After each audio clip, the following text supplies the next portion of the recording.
¿Y si el verdadero problema no fuera el dinero, sino el caos en tu mente? Nadie te enseñó que ordenar tus pensamientos ordena tus decisiones, tus emociones y tus resultados. Este audiolibro es una conversación honesta para transformar ruido en claridad. ¿Estás listo para recuperar control, calma y estabilidad real? 1. El desorden mental es pobreza invisible. Hay una forma de pobreza que casi nadie nombra porque no se ve en el extracto bancario ni en las cifras que otros pueden observar desde afuera. Es una pobreza silenciosa, discreta, que no siempre se nota en los logros visibles, pero que se filtra en todo lo que hacemos. Es la pobreza que nace del desorden mental, no porque falte inteligencia, ni talento, ni esfuerzo, sino porque la mente está llena de ruido, de pendientes emocionales, de pensamientos que se pisan entre sí, de preocupaciones que nunca terminan de resolverse. Es una pobreza invisible porque no siempre coincide con la falta de dinero, pero casi siempre termina llevándonos ahí, o impidiéndonos salir de ahí cuando ya estamos. No suele empezar como algo dramático. Empieza como cansancio, como la sensación de estar siempre corriendo pero sin llegar, de hacer muchas cosas en el día, pero terminar con la impresión de no haber avanzado en nada importante. Empieza como una mente que no descansa, incluso cuando el cuerpo sí. Te acuestas y el cuerpo está agotado, pero la cabeza sigue repasando conversaciones, decisiones pendientes, errores antiguos, escenarios que quizá nunca ocurran. Y al día siguiente vuelves a levantarte con esa misma sensación de arrastre interno, como si cada acción costara un poco más de lo que debería. El desorden mental no es solo pensar mucho. Es pensar sin dirección. Es vivir con la atención fragmentada, saltando de una preocupación a otra, de una tarea a otra, de una emoción a otra, sin terminar de habitar ninguna. Y cuando la mente vive así, la vida empieza a parecerse demasiado a ese mismo patrón. Ingresos irregulares, decisiones postergadas, relaciones tensas, oportunidades que aparecen y se pierden sin que sepamos exactamente por qué. No porque no seamos capaces, sino porque internamente todo está mezclado. William Walker Atkinson hablaba de la mente como un instrumento que necesita ser afinado antes de poder producir resultados claros. No lo decía desde la fantasía, sino desde una observación práctica. Una mente desordenada no puede sostener una intención el tiempo suficiente como para verla materializarse. Cambia de foco constantemente, se contradice, se sabotea sin darse cuenta. Quiere avanzar, pero al mismo tiempo teme hacerlo. Desea estabilidad, pero se mueve desde la urgencia. Aspira a más, pero piensa desde la carencia. Esa contradicción interna es una forma muy concreta de pobreza, aunque no siempre la llamemos así. Tal vez te reconozcas en esto. Trabajas, haces esfuerzos, incluso tienes ideas claras de lo que te gustaría lograr, pero algo se dispersa en el camino. Te cuesta sostener hábitos simples. Empiezas cosas con entusiasmo y las abandonas cuando aparece la incomodidad. Tomas decisiones rápidas para aliviar la ansiedad del momento y luego pagas el precio a largo plazo. No porque seas irresponsable, sino porque tu mente está saturada. Y una mente saturada siempre busca alivio inmediato, aunque ese alivio termine siendo costoso. El desorden mental también se manifiesta en la relación con el dinero de maneras muy concretas. Gastos impulsivos para compensar el cansancio emocional. Dificultad para planificar más allá de lo urgente, sensación de que el dinero entra y sale sin control, como si nunca terminara de quedarse. Joseph Murphy explicaba que el subconsciente responde a los patrones emocionales más repetidos, no a los deseos conscientes ocasionales. Si internamente hay confusión, prisa, miedo o sensación de escasez, el sistema interno aprende eso como normalidad y lo reproduce, no como castigo, sino como coherencia interna. El problema es que muchas personas intentan resolver esta situación solo desde afuera. Más trabajo, más horas, más estrategias, más información. Pero el desorden no está en la falta de datos, sino en el exceso. No está en no saber qué hacer, sino en no tener claridad interna para sostener una dirección. ¿Cuántas veces has sentido que sabes lo que deberías hacer, pero no logras hacerlo con constancia? ¿Cuántas veces te prometiste ordenar algo simple y lo postergaste porque no era el momento, aunque ese momento nunca llegue? ¿Cuánto de tu energía diaria se va en pensar lo que no hiciste, lo que podrías haber hecho distinto o lo que temes que pase? Ordenar la mente no es volverse rígido ni obsesivo, es todo lo contrario, es crear espacio interno, es reducir el ruido para que lo importante pueda escucharse. Una mente ordenada no es una mente perfecta, es una mente que sabe priorizar, que distingue entre lo urgente y lo importante, que no se persigue a sí misma con pensamientos constantes, que puede estar presente en una conversación sin estar ensayando mentalmente la siguiente, que puede trabajar sin estar huyendo emocionalmente de lo que siente. Hay personas que, desde afuera, parecen tenerlo todo bajo control, pero viven en un caos interno permanente, y ese caos siempre pasa factura, en el cuerpo, en el ánimo, en las decisiones. Otras, en cambio, no tienen grandes recursos externos, pero poseen una claridad interna que les permite avanzar paso a paso, sin agotarse tanto, sin traicionarse constantemente. Esa claridad es una forma de riqueza, no porque lo resuelva todo de inmediato, sino porque crea una base estable desde la cual construir. Piensa en tu rutina diaria, no en lo que te gustaría que fuera, sino en lo que realmente es. ¿Cómo empiezas el día? ¿Con calma o con urgencia? ¿Desde una sensación de elección o de obligación? ¿Cuántas decisiones tomas en automático solo para salir del paso? ¿Cuántas veces haces algo mientras piensas en otra cosa? ¿Cuánto tiempo real pasas contigo mismo sin distracciones, sin pantallas, sin ruido externo? Estas preguntas no buscan juzgarte, sino mostrarte dónde se está yendo tu energía mental. Conozco el caso de una persona que durante años sintió que su vida estaba estancada. No le faltaba trabajo, ni habilidades, ni oportunidades. Pero todo parecía desordenado. Sus días eran largos y sus resultados escasos. Se sentía cansado incluso antes de empezar. Vivía con la sensación de que siempre iba tarde, aunque no supiera exactamente a dónde. No era una vida dramática, era una vida saturada. Un día, sin una crisis concreta, se dio cuenta de que su principal problema no era externo, sino interno. Su mente nunca estaba en un solo lugar. Siempre estaba resolviendo algo pendiente, anticipando algo futuro o reviviendo algo pasado. No hizo cambios radicales de inmediato. No renunció a nada ni se aisló del mundo. Empezó por algo muy simple: reducir el número de decisiones diarias. Menos compromisos innecesarios, menos distracciones constantes, menos conversaciones que no llevaban a nada. Empezó a escribir lo que pensaba, no para analizarlo, sino para sacarlo de la cabeza. Empezó a terminar pequeñas tareas antes de empezar otras nuevas. A decir no, cuando antes decía sí por inercia. Al principio se sintió incómodo, como si estuviera perdiendo algo. En realidad estaba ganando espacio. Con el tiempo, notó algo curioso. No trabajaba más horas, pero se cansaba menos. No ganaba más dinero de inmediato, pero lo administraba mejor. No había cambiado el mundo, pero su forma de habitarlo, sí. Su mente empezó a sentirse más clara, más presente, y desde ahí las decisiones empezaron a ser más coherentes. No perfectas, pero coherentes. Ese orden interno empezó a reflejarse afuera de manera natural, sin forzar. El desorden mental no se resuelve con frases positivas ni con fuerza de voluntad extrema. Se resuelve con honestidad interna, con la capacidad de observarse sin castigarse, de reconocer qué pensamientos se repiten, qué emociones se evitan, qué hábitos se sostienen solo por costumbre. Brian Tracy ha insistido durante años en que la claridad es uno de los activos más valiosos que una persona puede desarrollar.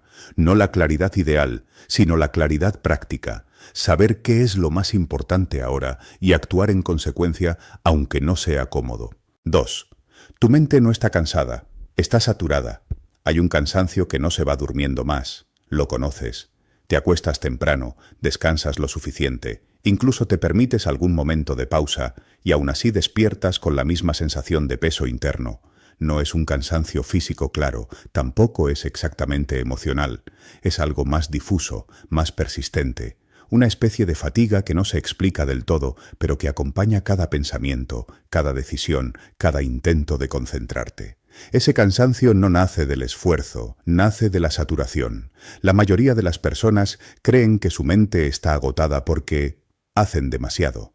En realidad, la mente rara vez se agota por hacer una sola cosa con presencia. Se satura cuando intenta hacerlo todo al mismo tiempo, cuando acumula información sin procesar, emociones sin digerir, decisiones postergadas, estímulos constantes, expectativas ajenas y propias que nunca terminan de ordenarse. La mente no está cansada de vivir, está cansada de cargar. Piensa por un momento en cómo transcurre un día normal. Abres los ojos y, antes incluso de levantarte, ya hay pensamientos activados, pendientes, mensajes, preocupaciones, recordatorios mentales. Durante el día saltas de una tarea a otra, muchas veces sin terminar ninguna del todo. Comes mientras revisas algo. Hablas con alguien mientras piensas en lo que sigue. Descansas, pero con la cabeza llena. Y al final del día, cuando por fin todo se detiene afuera, la mente sigue encendida, repasando, anticipando, comparando. ¿Eso es cansancio o es exceso? La saturación mental no siempre se siente como ansiedad intensa. A veces se siente como apatía, como falta de motivación, como dificultad para concentrarte en cosas que antes no te costaban tanto, como irritabilidad sin causa clara, como una sensación de estar desconectado de lo que haces, incluso cuando objetivamente todo parece estar bien. La mente saturada pierde sensibilidad, ya no distingue con claridad qué es importante y qué no. Todo pesa igual, todo urge, todo abruma. Joseph Murphy hablaba del subconsciente como un sistema que responde a lo que se le repite con mayor carga emocional. Cuando la mente consciente está saturada, el mensaje que se repite no es confío, ni avanzo, ni elijo, sino no alcanzo, no llego, no es suficiente. No porque lo digas explícitamente, sino porque lo sientes. Y el sistema interno aprende eso como normalidad. Vive en un estado constante de alerta suave, de tensión de fondo, que no se apaga ni siquiera en los momentos de descanso. Esta saturación se refleja en decisiones pequeñas que parecen inofensivas. Postergas una conversación importante porque no tienes cabeza ahora. Evitas ordenar algo básico porque no te da la energía. Respondes de forma automática a personas que no quieres herir, aunque por dentro estés agotado. Tomas decisiones rápidas solo para quitarte algo de encima. No porque seas débil, sino porque tu mente no tiene espacio. Y cuando no hay espacio interno, cualquier cosa se siente como una carga más. Hay una diferencia profunda entre una mente cansada y una mente saturada. La mente cansada necesita descanso. La mente saturada necesita vaciarse. Necesita dejar de acumular. Necesita aprender a soltar pensamientos que no llevan a ninguna parte, estímulos innecesarios, compromisos asumidos por inercia. Necesita silencio, no como ausencia de sonido, sino como ausencia de exceso. Brian Tracy ha insistido durante años en que la claridad mental es una ventaja práctica, no un lujo espiritual. Una mente clara decide mejor, prioriza mejor, se equivoca menos. Pero la claridad no se consigue agregando más herramientas, más información o más técnicas. Muchas veces se consigue quitando, reduciendo, simplificando, diciendo no a lo que no suma, dejando de intentar estar en todo. Conocí a una persona que vivía con una sensación constante de agotamiento mental. No tenía un trabajo extremo ni una vida especialmente caótica desde afuera, pero por dentro todo era ruido. Pensaba en exceso, analizaba cada decisión, se exigía estar disponible para todos, sentía culpa cuando descansaba y ansiedad cuando trabajaba. Decía que estaba quemado, pero en realidad no estaba quemado, estaba lleno de expectativas, de comparaciones, de información, de pendientes emocionales. Un día, casi por cansancio, decidió probar algo distinto. No buscó motivación ni grandes cambios. Empezó por limitar el consumo de información, menos noticias, menos redes, menos opiniones ajenas. Empezó a terminar lo que empezaba, aunque fuera algo pequeño. A responder mensajes en momentos concretos, no todo el tiempo. A permitirse no estar disponible siempre. Al principio se sintió raro, incluso culpable. Como si estuviera fallando a algo o a alguien. Pero poco a poco notó algo inesperado. Su mente empezó a sentirse más liviana. No porque los problemas desaparecieran, sino porque ya no los cargaba todos al mismo tiempo. La saturación mental también afecta la forma en que nos relacionamos. Escuchamos a medias, respondemos sin presencia, nos irritamos con facilidad, nos cuesta disfrutar conversaciones simples porque internamente estamos resolviendo otra cosa. ¿Cuántas veces has estado con alguien importante para ti, pero con la cabeza en otro lugar? ¿Cuántas veces has asentido sin realmente estar ahí? No por falta de amor, sino por exceso de pensamientos. Desde una mirada más metafísica, la saturación mental es una desconexión del momento presente. Joe Dispenza habla de cómo la mente que vive constantemente en el pasado o en el futuro mantiene al cuerpo en estados emocionales repetidos. El cuerpo termina creyendo que ese estado es la identidad y entonces no solo estás cansado mentalmente, estás condicionado emocionalmente. Reaccionas antes de elegir, te defiendes antes de sentir, te adelantas antes de vivir. Tal vez valga la pena preguntarte algo con honestidad. ¿Qué estás cargando que ya no necesitas cargar? ¿Qué pensamientos se repiten una y otra vez sin darte soluciones reales? ¿Qué información consumes más por hábito que por necesidad? ¿A qué personas, situaciones o expectativas sigues dando espacio mental aunque te drenen? ¿Cuánto de tu cansancio viene de hacer demasiado y cuánto viene de pensar demasiado? La saturación también se alimenta de la autoexigencia silenciosa, de querer hacerlo todo bien, de no permitirte errores, de sentir que siempre deberías estar mejor, más avanzado, más tranquilo, más productivo. Esa exigencia no siempre grita, a veces susurra, y ese susurro constante es agotador, porque nunca termina. Siempre hay algo más que podrías hacer, mejorar o resolver. Ordenar la mente, en este punto, no significa controlarla a la fuerza. Significa escucharla con más atención. Distinguir qué pensamientos son útiles y cuáles son solo ruido. No todo lo que pasa por tu cabeza merece quedarse. No todo pensamiento es una verdad. Muchos son solo residuos emocionales, miedos antiguos, hábitos mentales aprendidos. Puedes observarlos sin seguirlos. Puedes dejarlos pasar sin luchar contra ellos. En la vida cotidiana, esto se traduce en decisiones simples pero profundas. Hacer una cosa a la vez, terminar antes de empezar algo nuevo, dejar espacios reales sin estímulos, permitir que el silencio aparezca sin llenarlo de inmediato, no responder por impulso, no explicar de más, no justificarte constantemente, no vivir con la sensación de que siempre debes algo. 3. Ordenar la mente es aprender a elegir qué ignorar. Durante mucho tiempo se nos ha enseñado que una mente ordenada es una mente que controla, que recuerda todo, que atiende a todo, que responde a todo. Como si el valor estuviera en abarcar más, en no perder detalle, en estar siempre disponible. Pero con los años, y con algo de honestidad, uno empieza a descubrir una verdad incómoda. El verdadero desorden no viene de no saber, sino de no saber qué dejar pasar. No viene de la falta de información, sino del exceso de atención mal distribuida. Ordenar la mente no es aprender a pensar más, es aprender a ignorar mejor. Ignorar no en el sentido de huir, negar o anestesiarse, sino en el sentido profundo de elegir. Elegir conscientemente dónde poner la energía limitada que tenemos cada día. Porque la mente no se desordena sola. Se desordena cuando intenta sostener demasiadas cosas que no le corresponden, demasiadas voces que no son propias, demasiadas preocupaciones que no tienen solución inmediata. Se desordena cuando confunde responsabilidad con sobrecarga. Mira tu día con honestidad, no el ideal, el real.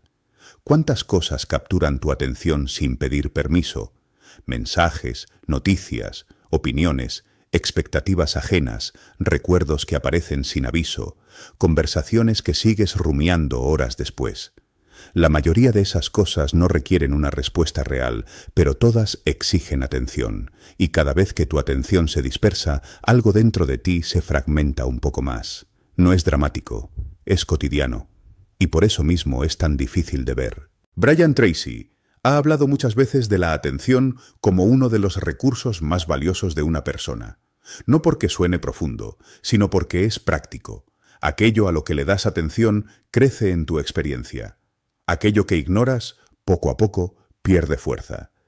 El problema es que muchas personas viven al revés, ignoran lo importante y atienden lo irrelevante, no por falta de voluntad, sino por hábito.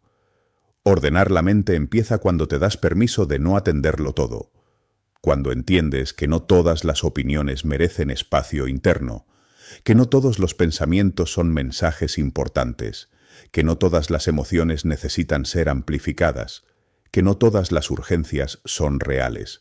Aprender a ignorar es, en el fondo, aprender a proteger tu energía mental sin sentir culpa por ello. Hay pensamientos que aparecen una y otra vez sin aportar claridad.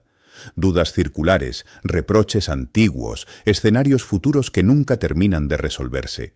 Pensamientos que no conducen a una acción concreta ni a una comprensión más profunda, solo a desgaste.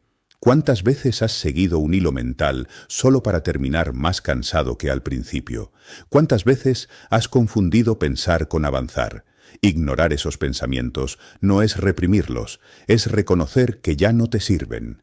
La mente ordenada no es la que no piensa, es la que sabe cuándo parar, la que detecta cuándo un pensamiento se ha vuelto ruido, la que entiende que insistir no siempre es profundizar, a veces es solo repetir, y repetir lo que duele no siempre lo sana. Esto también se manifiesta en las relaciones. Escuchamos cosas que nos afectan más de lo necesario, comentarios que se quedan resonando horas o días, opiniones ajenas que terminan influyendo más que la propia experiencia, no porque seamos débiles, sino porque no hemos aprendido a filtrar, a ignorar con conciencia, a distinguir entre lo que es información y lo que es contaminación emocional.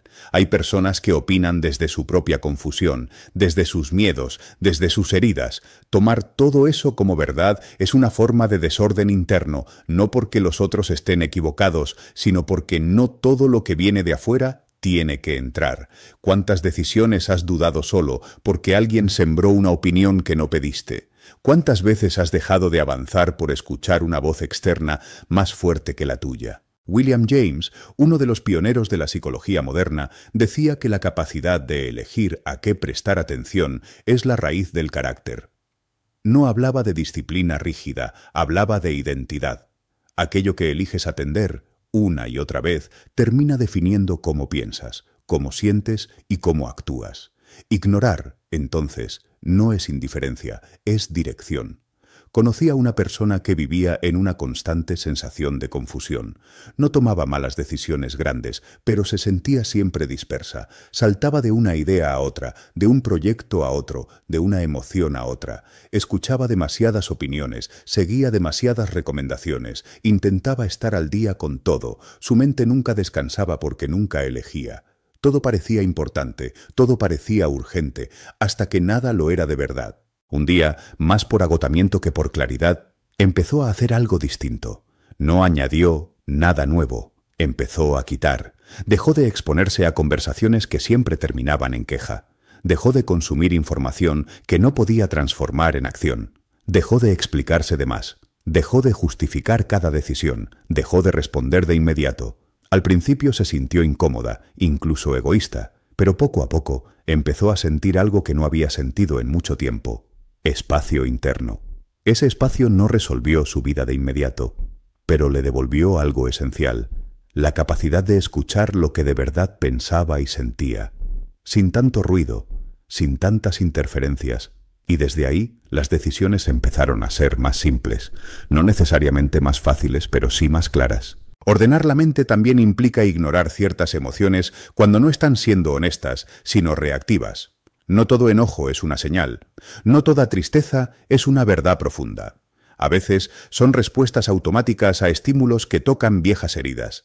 Darle atención excesiva a cada emoción sin observarla puede ser otra forma de desorden. La emoción pide ser sentida, no siempre seguida. Joseph Murphy recordaba que el subconsciente no distingue entre lo real y lo imaginado con suficiente carga emocional. Si alimentas pensamientos de miedo, carencia o conflicto, aunque sean hipotéticos, tu sistema interno los toma como reales. Ignorar esos pensamientos no es negar la realidad, es negarte a vivir en escenarios que no están ocurriendo. Tal vez valga la pena preguntarte algo incómodo pero liberador. ¿Qué parte de tu desgaste viene de cosas que no puedes cambiar ahora mismo? ¿Qué preocupaciones repites solo porque te resultan familiares? ¿Qué temas vuelves a pensar, aunque ya sepas que no tienen solución inmediata? ¿Qué conversaciones internas podrías dejar pasar sin traicionarte? Elegir qué ignorar no te vuelve irresponsable, te vuelve más preciso, más honesto contigo mismo, más capaz de sostener lo importante. Una mente que atiende todo termina agotada y superficial. Una mente que elige con cuidado puede profundizar.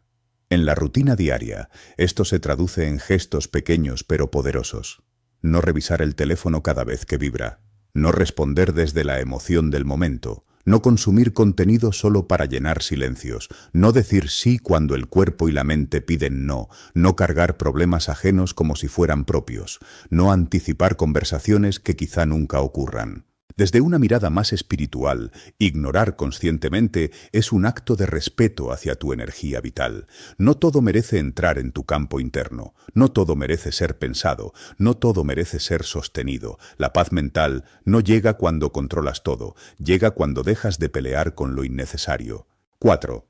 La disciplina mental crea estabilidad económica. Durante mucho tiempo se ha hablado de la disciplina como si fuera una fuerza dura, casi violenta, que obliga a la persona a hacer lo que no quiere hacer, como si disciplinarse fuera una forma elegante de castigarse. Esa idea ha hecho que muchas personas rechacen la disciplina antes siquiera de entenderla, pero la disciplina mental real no nace del castigo ni de la rigidez. Nace de algo mucho más humano, del deseo profundo de dejar de vivir en la improvisación constante, de cansarse de sobrevivir mes a mes, emoción a emoción, decisión a decisión, sin suelo firme. La estabilidad económica no aparece de repente como un golpe de suerte sostenido. Aparece cuando hay coherencia interna, cuando la mente aprende a sostener decisiones incluso cuando la emoción del momento empuja en otra dirección. No es una cuestión de inteligencia financiera sofisticada ni de fórmulas secretas. Es una cuestión de constancia mental, de repetición consciente, de pequeñas elecciones que, vistas desde afuera, parecen insignificantes, pero por dentro están entrenando una forma distinta de relacionarse con la vida. Una mente indisciplinada no es una mente libre, es una mente reactiva. Se mueve según el impulso del momento, según el cansancio del día, según la emoción dominante. Hoy ahorra, mañana se desborda, hoy se compromete, mañana se sabotea, hoy planea, mañana abandona. No porque quiera fracasar, sino porque no sabe sostenerse cuando la motivación desaparece, y la motivación siempre desaparece. Brian Tracy ha sido claro durante años en algo que suele incomodar. El éxito sostenido no depende de lo que haces cuando tienes ganas, sino de lo que haces cuando no las tienes. No lo decía como una consigna dura, sino como una observación práctica. La disciplina mental es la capacidad de actuar desde una decisión previa, no desde el estado emocional actual, y esa capacidad, aplicada al dinero, cambia por completo la experiencia económica. Observa con honestidad cómo tomas decisiones financieras. No las grandes, las pequeñas. Esas que casi no registras. Gastos para aliviar el estrés. Compras impulsivas después de un día pesado. Promesas que te haces y rompes en silencio. Ingresos que llegan y se diluyen sin un plan claro. No porque seas irresponsable, sino porque tu mente busca alivio inmediato. La disciplina mental no elimina ese impulso, pero te da un segundo de espacio antes de actuar. Y ese segundo lo cambia todo. Desde una mirada psicológica, la disciplina es regulación. Es la capacidad de tolerar una incomodidad pequeña ahora para evitar una incomodidad mayor después. La mente que no está entrenada en esa tolerancia elige siempre lo inmediato, y lo inmediato rara vez construye estabilidad. La estabilidad económica es, en gran parte, la suma de muchas pequeñas decisiones no impulsivas sostenidas en el tiempo. Desde una mirada más metafísica, Joseph Murphy explicaba que el subconsciente responde a los hábitos dominantes, no a los deseos ocasionales. Si tu hábito mental es reaccionar, postergar, compensar, ese patrón se refleja en los resultados, no como castigo, sino como coherencia. El subconsciente no juzga, ejecuta. La disciplina mental es una forma de reeducar ese sistema interno, no con fuerza, sino con repetición consciente. Conocí a una persona que durante años vivió con ingresos variables. No eran bajos, pero nunca se sostenían. Cuando ganaba más, gastaba más. Cuando ganaba menos, entraba en ansiedad. Vivía en una montaña rusa emocional ligada al dinero. Decía que su problema era externo, que necesitaba ganar más. Con el tiempo se dio cuenta de algo incómodo. Cada vez que mejoraba su situación, aparecía un autosabotaje sutil. Gastos innecesarios, malas decisiones, descuidos. No era falta de conocimiento, era falta de disciplina mental. Empezó de una forma muy simple, no intentando controlarlo todo, sino eligiendo una sola cosa que haría de manera constante, incluso cuando no tuviera ganas. Un hábito pequeño, repetible, medible, no para volverse perfecto, sino para entrenar su mente en la constancia. Al principio se sintió rígido, limitado. Luego empezó a sentirse más tranquilo. No porque tuviera más dinero, sino porque su mente empezaba a confiar en sí misma. Y esa confianza interna se tradujo, con el tiempo, en decisiones más estables, más coherentes, más sostenidas. La disciplina mental no es decirse «tengo que», es decirse «elijo», incluso cuando el cuerpo protesta. Es levantarse a hacer lo que decidiste ayer, aunque hoy no tengas energía. Es no romper un acuerdo contigo mismo solo para sentir alivio momentáneo. Es respetarte incluso cuando nadie te está mirando. Y ese respeto interno tiene un impacto directo en la forma en que manejas tus recursos. Una persona sin disciplina mental puede recibir grandes oportunidades y perderlas. Una persona con disciplina puede empezar con poco y construir algo estable. No porque sea mejor, sino porque sabe sostener. La economía personal no se trata solo de cuánto entra, sino de cuánto se queda, cuánto se ordena, cuánto se cuida. Y eso es un reflejo directo de la mente. Pregúntate con honestidad, ¿qué hábitos financieros rompes cuando estás cansado? ¿Qué decisiones postergas porque requieren constancia? ¿En qué momentos te traicionas a ti mismo para evitar una incomodidad pequeña? ¿Cuántas veces has dicho «mañana empiezo» y has usado ese mañana como anestesia emocional? La disciplina mental también afecta la forma en que trabajas.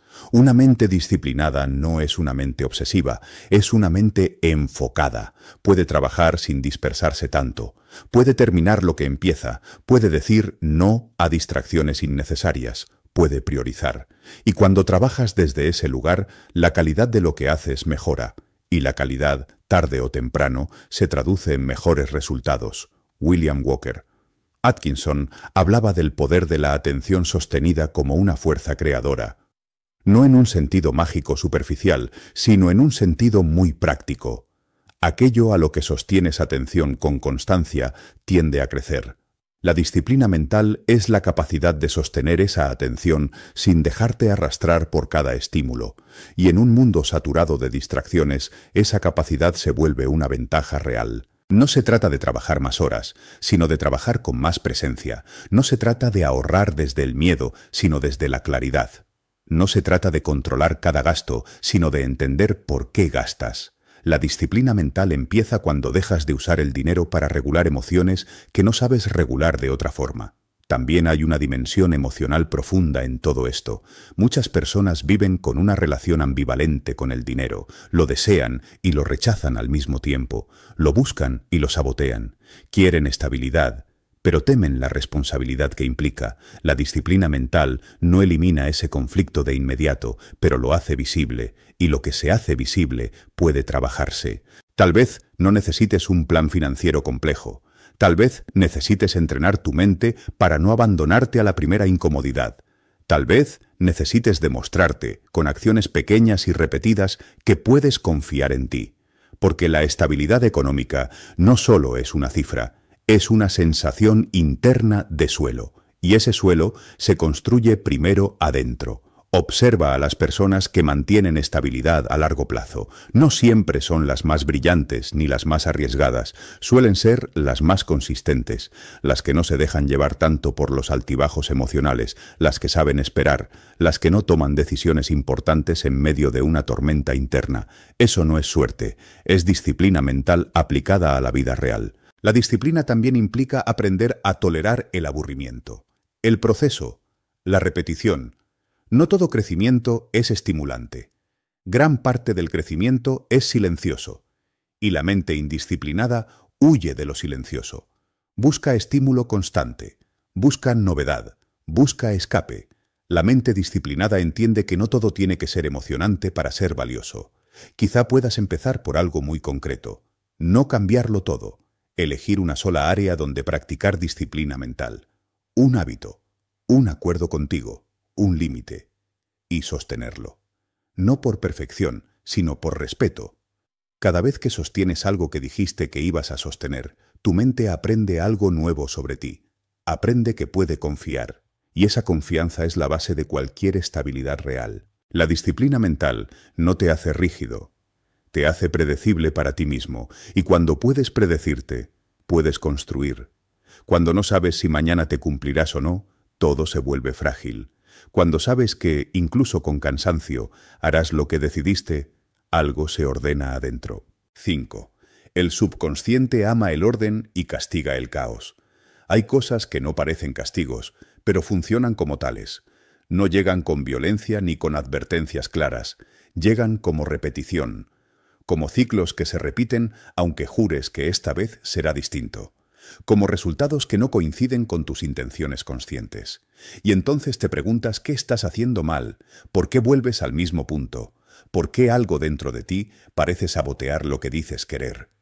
En muchos casos, la respuesta no está en una mala decisión puntual, sino en el desorden que has normalizado por dentro, porque el subconsciente no razona como tú, no discute, no negocia, no entiende excusas, aprende patrones y los ejecuta. El subconsciente ama el orden porque el orden le da estabilidad, le da previsibilidad, le da coherencia.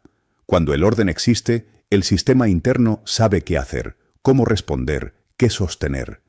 Cuando el caos domina, el subconsciente no se queja, pero se defiende, y su forma de defenderse no es elegante ni amable, es automática.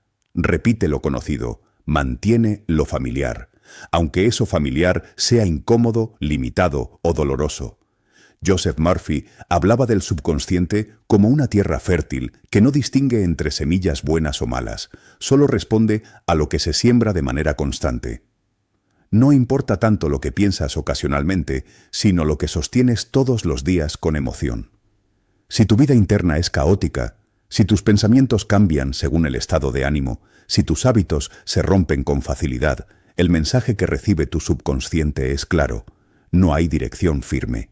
Y cuando no hay dirección firme, el sistema vuelve a lo conocido. Por eso muchas personas sienten que avanzan y retroceden al mismo tiempo, que tienen momentos de claridad y luego recaídas, que logran ordenar algo y después todo se desarma, no porque sean incoherentes a propósito, sino porque el orden todavía no se ha vuelto un patrón, y el subconsciente solo responde a patrones, no a intenciones sueltas. El caos interno no siempre se ve como desorden evidente. A veces se disfraza de flexibilidad, de improvisación constante, de vivir según lo que se sienta. Pero vivir solo según lo que se siente es una forma de caos, porque las emociones cambian. El subconsciente necesita señales repetidas, no impulsos aislados. Necesita saber qué esperar de ti. Y cuando no puede predecirte, no puede sostener nada nuevo. Observa tu vida con honestidad. No desde el juicio, sino desde la curiosidad. ¿Qué cosas empiezas y no terminas? ¿Qué hábitos construyes y rompes con facilidad? ¿Qué decisiones tomas con entusiasmo y luego abandonas cuando aparece la incomodidad? Cada una de esas acciones envía un mensaje silencioso al subconsciente. Un mensaje que dice: no hay continuidad. Y el subconsciente, ante la falta de continuidad, elige la seguridad del pasado. Desde una mirada psicológica, esto se entiende como condicionamiento.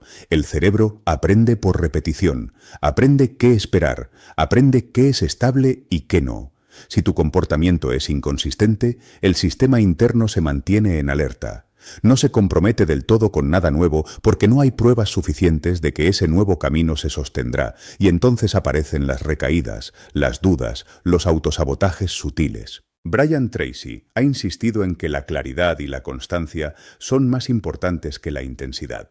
No necesitas grandes esfuerzos esporádicos, necesitas pequeñas acciones repetidas. Esa repetición es la que le enseña al subconsciente que algo es real, que algo llegó para quedarse. El orden no es rigidez, es repetición consciente.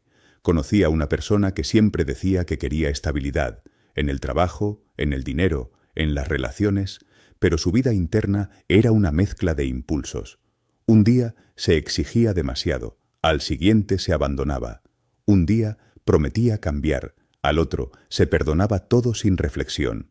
No había un ritmo, no había una estructura mínima, y aunque su discurso era claro, su comportamiento era caótico. El resultado era predecible, avances cortos seguidos de retrocesos largos. En algún momento, más por agotamiento que por convicción, decidió hacer algo distinto. No cambió todo, eligió una sola rutina sencilla y la sostuvo. No por motivación, sino por compromiso. Al principio no sintió grandes cambios, pero con el tiempo empezó a notar algo curioso. Su mente se calmaba. No porque todo estuviera resuelto, sino porque algo se volvía predecible. El subconsciente empezaba a relajarse. Ya no necesitaba defenderse tanto. Ese es el punto que muchas personas no entienden. El subconsciente castiga el caos no por crueldad, sino por supervivencia. El caos implica incertidumbre, y la incertidumbre constante agota al sistema. Entonces el subconsciente busca refugio en lo conocido, aunque lo conocido no sea lo mejor. Prefiere una incomodidad familiar a una mejora inestable. El castigo no llega como un rayo, llega como estancamiento, como repetición, como la sensación de estar atrapado en el mismo nivel, como oportunidades que aparecen y se diluyen, como relaciones que siguen el mismo patrón, como ingresos que nunca terminan de estabilizarse. Todo eso no es mala suerte, es coherencia interna. Pregúntate con honestidad, ¿qué tan ordenada es tu vida interna? ¿Qué tan coherente es lo que piensas con lo que haces? ¿Qué tan seguido rompes acuerdos contigo mismo? ¿Qué hábitos sostienes incluso cuando no tienes ganas? ¿Qué áreas de tu vida viven en improvisación permanente? El orden que ama el subconsciente no es perfección, es previsibilidad, es saber que, aunque hoy no tengas energía, harás lo mínimo necesario, es saber que no te abandonarás al primer mal día, es saber que tus decisiones no cambian radicalmente según el estado de ánimo. Ese tipo de orden genera seguridad interna, y cuando hay seguridad interna, el subconsciente se abre a construir algo nuevo. Desde una mirada más metafísica, el orden interno es una señal de alineación. Cuando tus pensamientos, emociones y acciones empiezan a ir en la misma dirección, el sistema completo responde. No porque el universo te premie, sino porque ya no hay conflicto interno constante. La energía deja de dispersarse. William Walker Atkinson hablaba de la mente como un sistema que responde a la armonía. Donde hay armonía, hay flujo. Donde hay caos, hay fricción. No lo decía como una idea abstracta, sino como una observación práctica. La fricción interna se traduce en fricción externa. Las cosas cuestan más, se traban más, no fluyen. El orden empieza en cosas pequeñas, horarios simples, decisiones sostenidas, límites claros, rutinas básicas, no como una cárcel, sino como un contenedor. El subconsciente necesita contenedores, necesita saber dónde empieza y dónde termina algo. Cuando todo está abierto, todo pesa. Tal vez no se trate de hacer más, sino de sostener menos cosas con más coherencia. Tal vez no se trate de cambiar de vida, sino de cambiar la forma en que habitas la que ya tienes. Tal vez el caos no esté afuera, sino en la forma en que respondes a lo que ocurre. El subconsciente no escucha discursos, observa comportamientos, no responde a promesas futuras, responde a acciones presentes. Cada vez que te cumples, aunque sea en algo pequeño, el sistema interno aprende algo nuevo, aprende que puede confiar, aprende que hay orden, y cuando hay orden empieza a soltar la defensa. 6. Pensar con calma es pensar con poder. Durante mucho tiempo se nos hizo creer que pensar rápido era pensar mejor, que reaccionar de inmediato era señal de inteligencia, que decidir sin dudar era fortaleza. Y sin darnos cuenta, fuimos entrenando una mente acelerada, siempre alerta, siempre anticipándose, siempre respondiendo, una mente que confunde urgencia con importancia y velocidad con claridad. Pero hay un punto en la vida en el que esa forma de pensar deja de servir, no porque seas menos capaz, sino porque empiezas a pagar el precio interno de vivir así. El cansancio se vuelve constante, las decisiones pesan más de lo que deberían y la sensación de estar a la defensiva nunca termina de irse. Ahí es donde aparece una verdad silenciosa: pensar con calma no es debilidad, es poder. La calma no llega cuando todo está resuelto, llega cuando decides no reaccionar a todo. Pensar con calma no significa no sentir, ni no preocuparse, ni vivir desconectado de la realidad. Significa crear un pequeño espacio entre lo que ocurre y lo que decides hacer con eso. Y ese espacio, aunque parezca mínimo, cambia por completo la calidad de tus decisiones. La mente reactiva responde desde el miedo, desde la costumbre, desde la herida. La mente calmada observa primero, y observar es una forma profunda de poder. Piensa en las decisiones que más te han costado en la vida, no las más grandes, sino las que se repiten. Responder un mensaje cuando estás molesto. Gastar dinero para aliviar tensión. Aceptar algo que no quieres para evitar un conflicto. Postergar lo importante porque la cabeza está saturada. Casi siempre, esas decisiones no nacen de la calma, nacen de la presión interna, de la urgencia emocional, de la necesidad de cerrar algo rápido para dejar de sentir incomodidad. Brian Tracy ha hablado muchas veces de la claridad como una ventaja competitiva silenciosa, no porque la claridad te haga más rápido, sino porque te hace más preciso. Una mente calmada no se dispersa tanto, no se deja llevar por cada estímulo. Puede sostener una idea sin abandonarla al primer obstáculo. Puede evaluar opciones sin dramatizar. Puede decir no sin culpa excesiva. Y esa capacidad, aplicada al trabajo, al dinero y a las relaciones, genera resultados muy distintos. Desde una mirada psicológica, la calma es regulación emocional. Es la capacidad de estar con una emoción sin actuarla de inmediato. No reprimirla, no negarla, sino sentirla sin que tome el control. Esa regulación es lo que permite elegir en lugar de reaccionar, y elegir es poder, no el poder de controlar a otros, sino el poder de no traicionarte a ti mismo. Desde una mirada más metafísica, pensar con calma es alinear mente y energía. Cuando la mente está agitada, la energía se dispersa. Cuando la mente se calma, la energía se concentra. William Walker Atkinson hablaba de la mente concentrada como una fuerza creadora. No en un sentido fantasioso, sino en un sentido muy concreto. La mente que no se dispersa puede sostener una intención el tiempo suficiente como para verla tomar forma. La mente que vive en prisa constante abandona antes de que algo madure. La calma no siempre se siente bien al principio. De hecho, muchas personas la evitan porque la confunden con vacío. Cuando bajas el ritmo mental, empiezan a aparecer pensamientos que antes tapabas con ruido. Dudas, miedos, preguntas sin resolver. Y eso puede incomodar. Por eso es más fácil mantenerse ocupado, distraído, saturado. Pero la calma no viene a destruirte, viene a mostrarte. Y lo que se muestra puede transformarse. Conocí a una persona que vivía en permanente tensión. No era evidente desde afuera. Cumplía con sus responsabilidades, tomaba decisiones, avanzaba, pero por dentro todo era urgencia. Pensaba rápido, hablaba rápido, decidía rápido. Cualquier imprevisto lo sacaba de eje. Sentía que si se detenía, todo se desarmaría. Vivía con la idea de que bajar el ritmo era peligroso. En algún momento su cuerpo empezó a pasar factura, no como una crisis grande, sino como un cansancio que no se iba. Una irritabilidad constante, una dificultad creciente para concentrarse. Empezó a notar que tomaba malas decisiones cuando estaba apurado, decisiones que luego tenía que corregir, y eso lo cansaba más. Sin buscarlo demasiado, empezó a practicar algo simple: no responder de inmediato, no decidir en caliente, darse unas horas, a veces un día, antes de actuar. Al principio se sintió torpe, inseguro, como si estuviera perdiendo control, pero con el tiempo notó algo distinto. Sus decisiones mejoraron, no porque fueran perfectas, sino porque estaban menos contaminadas por la emoción del momento. La calma empezó a convertirse en un recurso, no en una amenaza.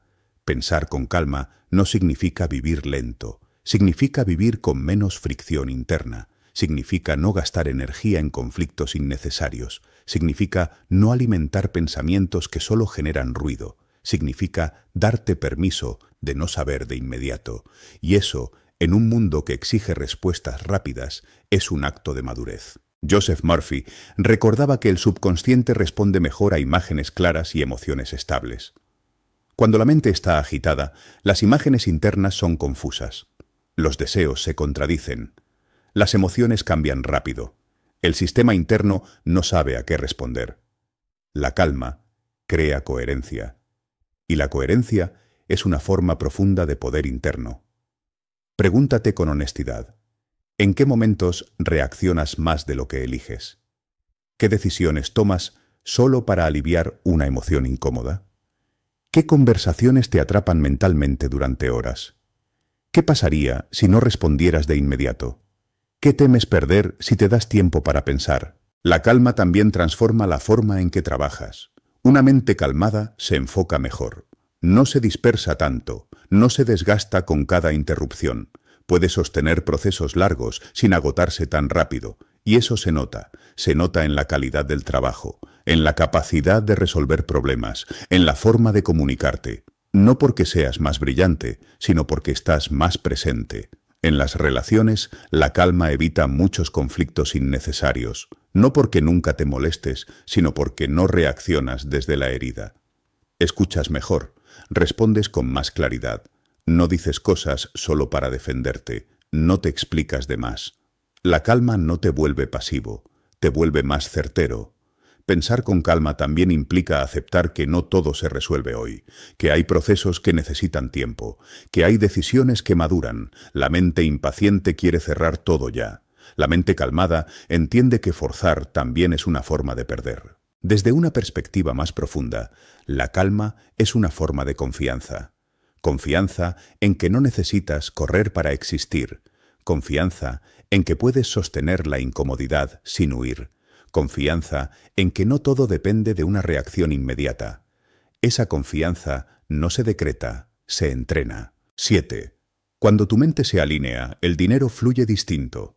Hay una frase que suele incomodar porque suena demasiado simple para un tema tan cargado como el dinero.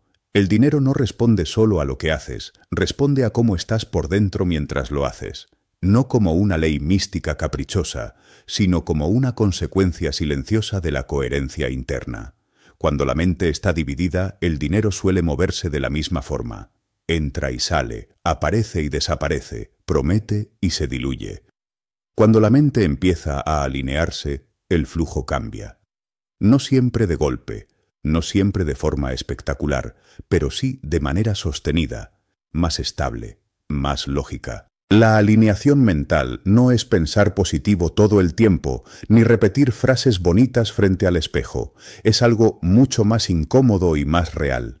Es dejar de desear una cosa mientras actúas en contra de ella. Es dejar de pedir estabilidad mientras vives en improvisación. Es dejar de hablar de abundancia mientras tomas decisiones desde el miedo. Esa contradicción interna se nota, aunque no la nombres. Se nota en cómo trabajas, en cómo cobras, en cómo gastas, en cómo ahorras, en cómo negocias, en cómo te valoras. Muchas personas dicen que quieren más dinero, pero internamente están en guerra con él. Lo asocian con problemas, con culpa, con estrés, con conflictos familiares, con sacrificio excesivo. Lo desean y lo rechazan al mismo tiempo.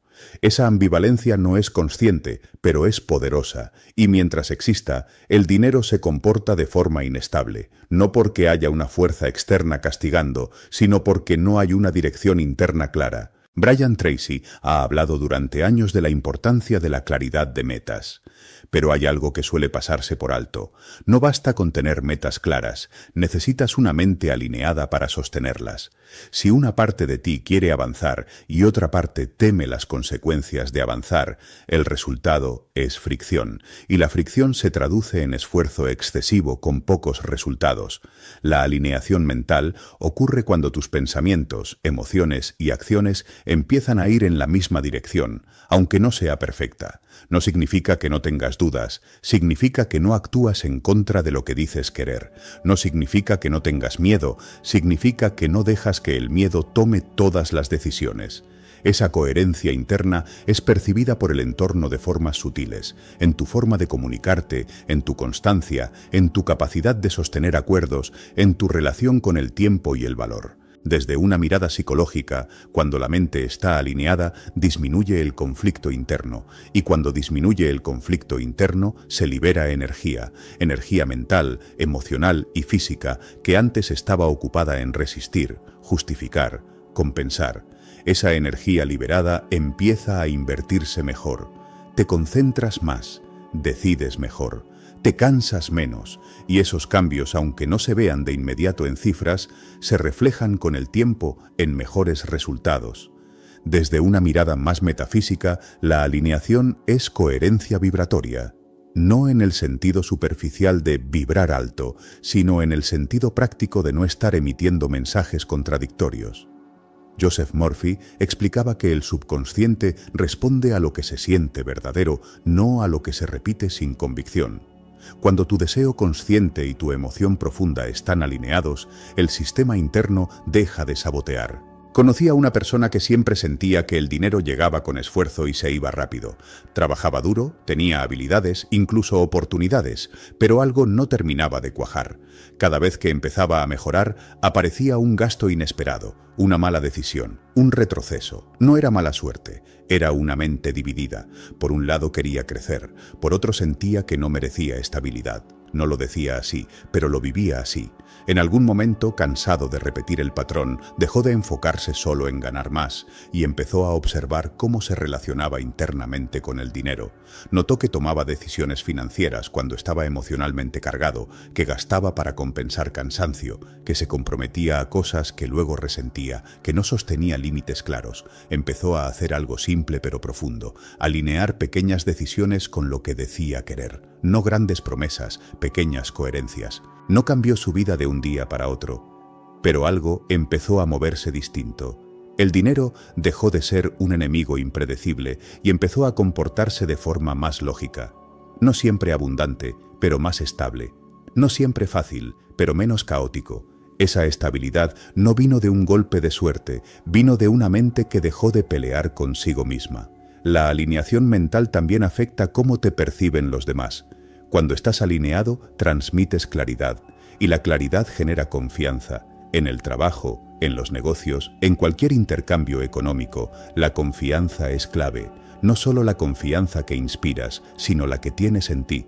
Una persona alineada cobra mejor porque no se disculpa por su valor, negocia mejor porque no actúa desde la carencia, sostiene acuerdos porque no se traiciona a mitad de camino. Pregúntate con honestidad, ¿qué partes de tu vida financiera no están alineadas con lo que dices querer? ¿Qué decisiones tomas desde el miedo y luego justificas con lógica? ¿Qué gastos haces para tapar emociones que no quieres sentir? ¿Qué compromisos asumes por necesidad y luego resentís? ¿Dónde dices una cosa y haces otra? La mente alineada no es una mente perfecta, es una mente honesta. Reconoce sus contradicciones y empieza a reducirlas, no a negarlas. No busca resultados inmediatos, busca coherencia sostenida. Y esa coherencia, con el tiempo, crea un flujo distinto. Menos picos, menos caídas bruscas, más continuidad. William Walker Atkinson hablaba del principio de correspondencia. Lo interno y lo externo se reflejan mutuamente, no como castigo ni premio, sino como espejo. Cuando tu mundo interno se ordena, el externo empieza a responder de manera más ordenada, no porque todo se vuelva fácil, sino porque deja de ser caótico. El dinero, en ese sentido, no es el problema ni la solución, es un indicador. Muestra con bastante claridad qué tan alineado estás contigo mismo. no en términos morales, sino en términos prácticos. Muestra cómo manejas el valor, el tiempo, la energía, la paciencia. Muestra si vives desde la urgencia o desde la claridad. Alinear la mente implica aceptar que no todo se puede resolver al mismo tiempo. Implica elegir un camino y sostenerlo, aunque al principio no sea cómodo. Implica decir no a ciertas oportunidades que no encajan, aunque prometan dinero rápido. Implica confiar en procesos más largos. Esa confianza no es ingenua, es estratégica. 8. El silencio mental es una ventaja competitiva. Vivimos en un mundo que confunde ruido con movimiento y velocidad con progreso. Se premia al que responde rápido, al que opina de todo, al que siempre está disponible. Se admira la mente ocupada, llena, saturada. Y sin embargo, pocas cosas desgastan tanto como ese ruido constante que no se apaga ni siquiera cuando el cuerpo descansa. En ese contexto, el silencio mental parece un lujo, algo reservado para momentos especiales, para retiros, para cuando haya tiempo. Pero la verdad es otra, más incómoda y más potente. El silencio mental no es un lujo, es una ventaja competitiva real, y cada vez lo será más. No hablo de dejar la mente en blanco, ni de alcanzar un estado místico permanente. Hablo de la capacidad de no estar reaccionando todo el tiempo, de no responder a cada estímulo, de no vivir atrapado en un diálogo interno que nunca se detiene. El silencio mental es ese espacio interno donde puedes pensar con claridad, sentir sin exagerar y decidir sin prisa. Y ese espacio, en la vida cotidiana, marca una diferencia enorme. Observa a las personas que parecen tomar mejores decisiones bajo presión. No necesariamente son las más inteligentes ni las más preparadas. Suelen ser las más tranquilas por dentro. No porque no les importe lo que ocurre, sino porque no se dejan arrastrar por el ruido. Pueden escuchar, procesar y actuar sin entrar en pánico. En un entorno laboral, eso se traduce en menos errores, mejor comunicación y mayor confianza. En lo económico, se traduce en decisiones menos impulsivas y más sostenibles. En las relaciones, en menos conflictos innecesarios. Brian Tracy ha hablado muchas veces del enfoque como una habilidad entrenable, pero el enfoque profundo solo aparece cuando el ruido baja. Una mente llena no puede enfocarse de verdad. Salta, se dispersa, se agota rápido. El silencio mental no es pasividad, es concentración. Es la capacidad de sostener una idea sin que otras 100 te arrastren al mismo tiempo. Desde una perspectiva psicológica, el ruido mental constante mantiene al sistema nervioso en un estado de alerta leve pero permanente. No estás en peligro real, pero tu cuerpo no lo sabe, vive preparado para reaccionar. Eso consume energía, dificulta la creatividad, reduce la capacidad de pensar a largo plazo. El silencio mental, en cambio, activa estados de regulación donde el pensamiento se vuelve más flexible y más profundo. No piensas menos, piensas mejor. Desde una mirada más metafísica, el silencio mental es un punto de alineación. Cuando el ruido interno baja, la intuición se vuelve más clara, no como una voz mágica, sino como una percepción más fina de lo que encaja y lo que no. William Walker Atkinson hablaba de la mente receptiva como una mente poderosa. No la mente que fuerza, sino la que permite que las ideas emerjan. El ruido ahoga esa emergencia. El silencio la facilita. El problema es que muchos confunden silencio con vacío, y el vacío asusta. Cuando el ruido se apaga, aparecen preguntas que antes evitabas, dudas que no se resolvían con distracción, emociones que no querías sentir. Por eso es más fácil seguir ocupado, seguir pensando, seguir llenando espacios. Pero ese llenado constante tiene un costo. Te roba claridad, te roba presencia, te roba poder interno. Conocí a una persona que siempre estaba en algo. Si no era trabajo, era información. Si no eran problemas reales, eran problemas anticipados. Su mente no descansaba nunca. Creía que estar atento a todo era una fortaleza. Con el tiempo, empezó a notar que se equivocaba más, que le costaba tomar decisiones importantes, que reaccionaba de forma exagerada ante cosas pequeñas. Estaba cansado, pero no lo entendía. En algún momento decidió probar algo distinto, no por espiritualidad, sino por necesidad. Empezó a crear espacios de silencio intencional. No grandes meditaciones, sino momentos sin estímulo. Caminar sin auriculares, comer sin pantallas, dejar pasar pensamientos sin seguirlos. Al principio se sintió inquieto, como si estuviera perdiendo el tiempo. Luego empezó a notar algo inesperado. Su mente se aclaraba. Ideas que antes no aparecían empezaron a surgir. Decisiones que antes le costaban se volvieron más obvias. Ese silencio no le quitó ambición ni energía. Se las devolvió. Porque dejó de gastarlas en ruido. Empezó a responder mejor en el trabajo, a escuchar más en las conversaciones, a tomar decisiones económicas con menos ansiedad. El silencio se convirtió en una herramienta, no en una evasión. El silencio mental también cambia la forma en que te comunicas. Cuando no estás lleno de ruido, no hablas de más, no te justificas tanto, no reaccionas a cada comentario. Eso genera respeto. En negociaciones, en equipos de trabajo, en relaciones personales, la persona que no se precipita suele tener una ventaja, no porque sea fría, sino porque es clara. Joseph Murphy recordaba que el subconsciente se programa mejor en estados de calma. Cuando la mente consciente baja el volumen, el mensaje interno se vuelve más claro. El ruido constante envía señales confusas. El silencio permite coherencia, y la coherencia interna se refleja afuera. Pregúntate con honestidad, ¿cuánto ruido hay en tu día que no es necesario? ¿Cuántas veces llenas el silencio por incomodidad? ¿Qué pensamientos repites solo por costumbre? ¿Qué estímulos consumes que no te aportan claridad, pero te mantienen ocupado? ¿Qué temes encontrar cuando el ruido se apaga? El silencio mental no significa aislarte del mundo. Significa relacionarte con él desde otro lugar. No desde la reactividad, sino desde la elección. No desde la prisa, sino desde la presencia. En un entorno saturado de información, la capacidad de filtrar se vuelve oro, y filtrar requiere silencio interno. En lo económico, esta ventaja es evidente. Una mente silenciosa no compra por ansiedad, no invierte por impulso, no toma decisiones importantes en medio de una tormenta emocional. Puede esperar, puede evaluar, puede decir no. Y decir no a tiempo ahorra dinero, energía y arrepentimientos. En la rutina diaria, el silencio mental se traduce en pequeños gestos. No revisar el teléfono apenas despiertas. No llenar cada pausa con contenido. No responder de inmediato cuando estás alterado.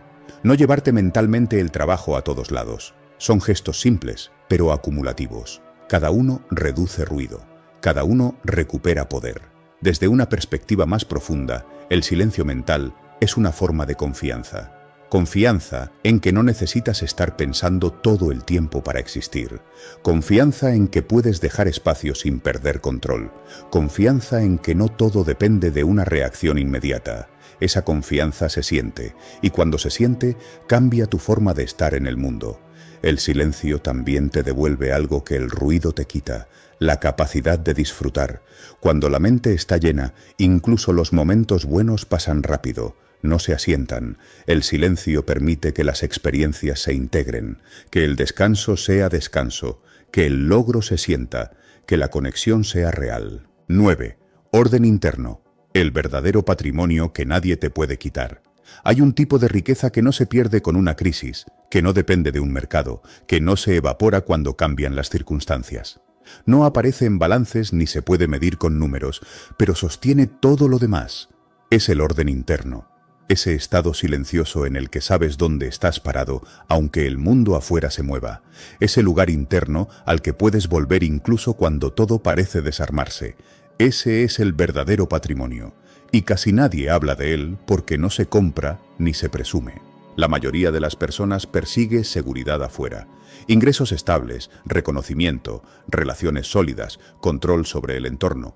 Y todo eso importa. Claro que importa, pero cuando esas cosas fallan, cuando se tambalean o desaparecen, solo queda una pregunta incómoda.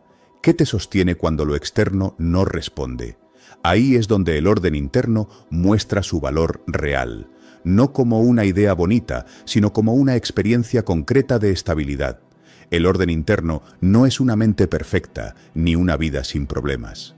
Es la capacidad de no desorganizarte por dentro cada vez que algo se sale de control. Es poder sentir miedo sin perderte en él. Es poder atravesar incertidumbre sin traicionarte. Es poder tomar decisiones difíciles sin romperte por dentro. Es saber quién eres incluso cuando no sabes qué va a pasar. Brian Tracy ha insistido siempre en que el verdadero éxito es sostenido. Y nada se sostiene sin una base interna firme. Puedes tener talento, oportunidades, incluso suerte, pero si no hay orden interno, todo eso se vuelve frágil. Se cae ante la presión, ante el cansancio, ante el miedo. El orden interno no te evita las caídas, pero te evita perderte en ellas. Piensa en los momentos más difíciles de tu vida, no en los más dramáticos, sino en esos en los que sentías que todo estaba en pausa, que no sabías qué decisión tomar, que el camino se volvía borroso. ¿Qué fue lo que te ayudó a salir? ¿Fue una solución externa inmediata o fue algo interno que te permitió atravesar ese momento sin romperte del todo? Muchas veces fue una mínima claridad interna, un esto no soy yo, un esto pasará, un puedo con esto aunque no sepa cómo todavía. Eso es orden interno en acción. Desde una mirada psicológica, el orden interno es integración. Es cuando tus pensamientos, emociones y acciones no están en guerra constante, no siempre están de acuerdo, pero dialogan, no se anulan, no se sabotean. Esa integración reduce el desgaste mental, te devuelve energía, te permite pensar con más perspectiva y esa perspectiva es clave cuando la vida aprieta.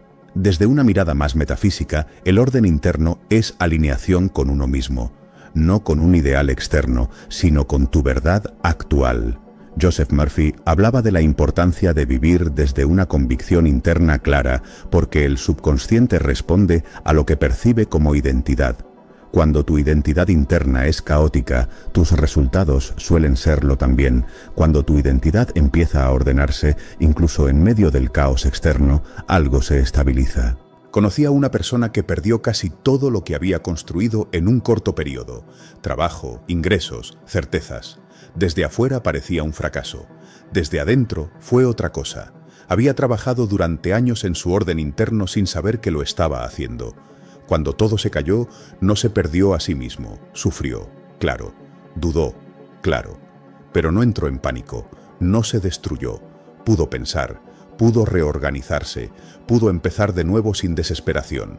Eso no fue suerte, fue patrimonio interno. Ese orden no apareció mágicamente en el momento difícil. Se había construido antes, en decisiones pequeñas, en hábitos sostenidos, en silencios respetados, en límites puestos, en coherencia diaria. El orden interno no se improvisa cuando lo necesitas, se cultiva cuando no parece urgente. El error común es creer que el orden interno llega cuando todo está bien. En realidad, se construye mientras las cosas están normales, incluso aburridas. En cómo te hablas cuando te equivocas, en cómo manejas tu tiempo cuando nadie te observa, en cómo sostienes una rutina aunque no te entusiasme, en cómo decides no reaccionar a todo, en cómo eliges ignorar lo innecesario. Todo eso va formando un suelo interno. Pregúntate con honestidad, ¿qué cosas te desordenan por dentro con facilidad? ¿Qué situaciones te sacan de eje rápidamente? ¿Qué pensamientos te hacen perder claridad? ¿Qué hábitos te sostienen cuando estás cansado? ¿Qué acuerdos contigo mismo respetas incluso cuando nadie más lo nota? El orden interno también se manifiesta en la forma en que te relacionas con los demás. Una persona ordenada por dentro no necesita controlar, no necesita imponerse, no necesita demostrar constantemente. Puede escuchar sin defenderse, puede poner límites sin agresividad, puede retirarse sin drama, puede quedarse sin perderse. Esa estabilidad se siente, aunque no se explique. En el trabajo, el orden interno se traduce en consistencia. No haces todo perfecto, pero haces lo que dijiste que harías. No te dispersas tanto, no te hundes en cada error, aprendes, ajustas, sigues. Esa forma de estar genera confianza, y la confianza es una moneda silenciosa que abre puertas. En lo económico, el orden interno te permite atravesar ciclos. No te vuelves eufórico en las subidas ni desesperado en las bajadas. Tomas decisiones con más cabeza, no te castigas por cada error ni te abandonas cuando algo sale mal. Esa estabilidad emocional es clave para construir algo a largo plazo. William Walker Atkinson hablaba del autocontrol no como represión, sino como dominio consciente. El dominio de no dejarte arrastrar por cada impulso. El dominio de elegir cómo responder. El dominio de sostener una dirección. Ese dominio no te hace rígido, te hace libre, porque no dependes tanto de lo externo para estar bien. El orden interno no elimina el dolor, pero lo vuelve transitable. No elimina la duda, pero la vuelve manejable. No elimina el miedo, pero evita que te paralice. Es un tipo de fortaleza silenciosa que no se nota hasta que hace falta. Y cuando hace falta, marca la diferencia. Tal vez estés en un momento de tu vida donde todo parece relativamente estable. O tal vez estés en uno donde nada lo está. En ambos casos, el orden interno es relevante. Si todo está bien, es el momento de cultivarlo. Si nada lo está, es el momento de apoyarte en él. No se trata de llegar a un estado ideal de calma permanente. Se trata de tener un lugar interno al que volver, un punto de referencia, algo que no dependa de la opinión ajena, del resultado inmediato, del reconocimiento externo. Algo que sea tuyo. Este fue solo un fragmento de lo oculto. Lo que viste aquí es apenas la puerta de entrada. Si quieres seguir desenterrando secretos prohibidos y verdades que pocos se atreven a mirar, no te detengas ahora. Te invito a visitar nuestra lista de reproducción, audiolibros ocultos y sabiduría prohibida, donde cada video es una llave más al misterio. Suscríbete a El Archivo Oculto, activa la campana y permite que el conocimiento perdido te encuentre a ti. Lo oculto solo se revela a quienes están listos para verlo.